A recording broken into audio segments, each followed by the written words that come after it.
Lorsque ce débat s'engage, cela fait déjà 30 ans que catholiques d'un côté, républicains et libres penseurs de l'autre se déchirent. Dès les années 1880, les républicains au pouvoir votent des lois pour laïciser le pays, en particulier l'enseignement.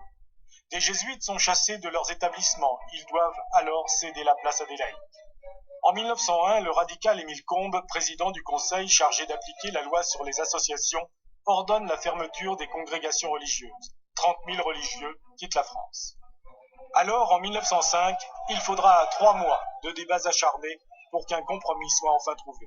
Il le sera, en grande partie grâce à l'autorité et l'habileté du rapporteur du projet, Aristide Briand.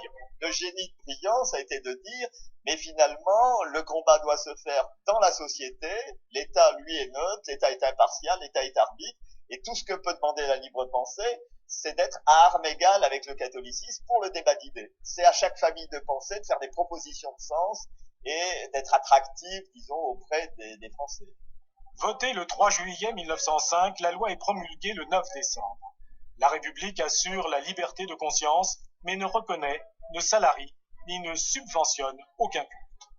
En février 1906, le pape Pie X condamne la loi dans une encyclique.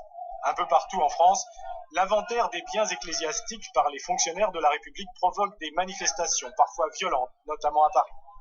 Ce n'est qu'en 1907 que les esprits s'apaiseront, grâce entre autres à la décision de Georges Clemenceau d'arrêter les inventaires. L'Église se rallie alors à la loi de 1905.